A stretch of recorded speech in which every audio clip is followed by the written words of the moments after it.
Hey, did you guys get a chance to read that 3-minute Go show in this month's Living Buddhism? You betcha I did.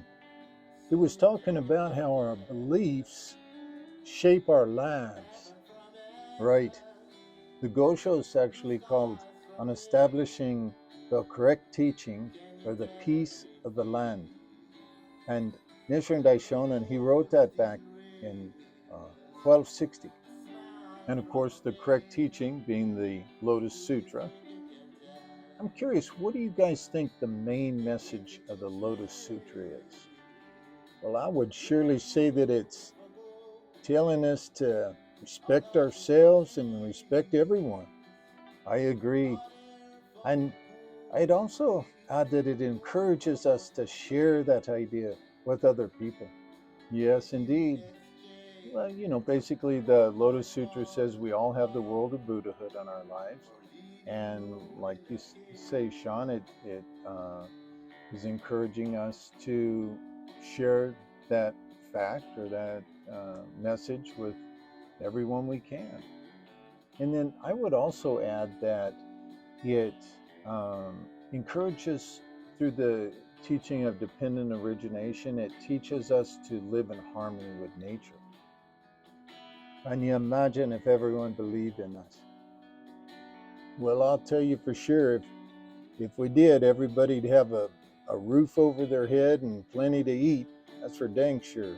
So you don't think that as a human population, we really believe in this message? I think some people do, but I mean, it seems to me that most people put money above everything else. I mean, look at what we eat and drink. I mean, companies are making millions and millions of dollars selling us products that have no nutritional value at all, full of chemicals and dyes, and a lot of them, not only don't they have any nutritional value, they're bad for our health, but they put chemicals in these products that make them addictive. A lot of people don't realize that. They know that they do it with things like cigarettes, right? We've all learned that over the years. But they do the same thing with food. And the next thing you know, you're snacking on all this garbage and you don't know why. It's because it's full of addictive products. How about the pharmaceutical industry? Have you heard those disclosures that they read after those commercials on TV describing all the side effects? It's crazy. I have a feeling that most of those drugs are doing more harm than they are good. I read the other day that 40% of the people in America get cancer now. 40%! It's outrageous! And not only that, the healthcare industry makes over $200 billion a year treating cancer. Now, do you really think that an industry making all that money off treating something like that, do you really think they want to cure it?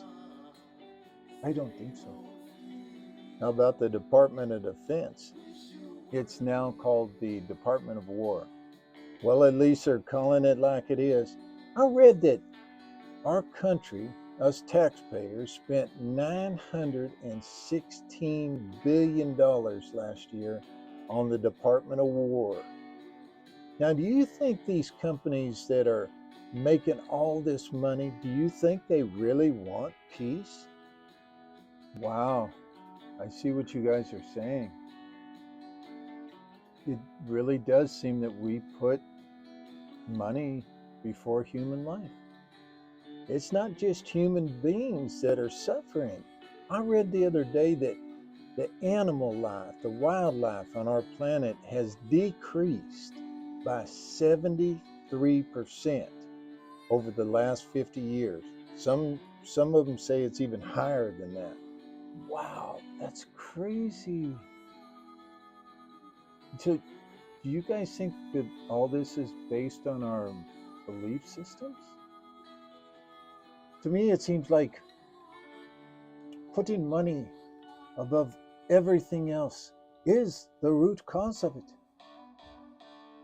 I think people are just trying to be happy, and they think that more money is going to make them happier.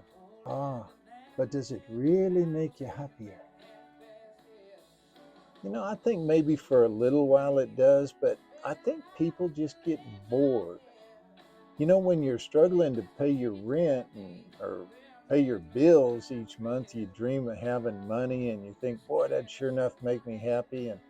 But when people actually get it, it's just like anything else. The newness wears off and then you're bored again. You're right back to where you started.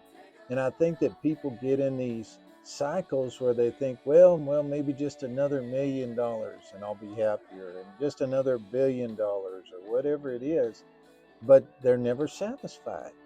And we also know from the Epstein files what bored and unhappy people do to try to make themselves happier.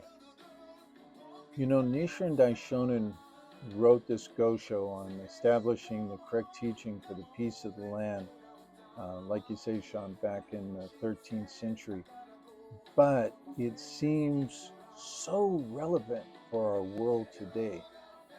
Respect for all life, including your own, and being of service to other people, and living in harmony with Mother Nature. Respecting all life, including our own, being of service to others, living in harmony with nature. It all seems so simple. And it's all so accessible. I mean, it's available to everybody right now, right here, right now, free of charge. I think our only job is to set an example. What else can we do? I couldn't agree with you more, old buddy. Me too.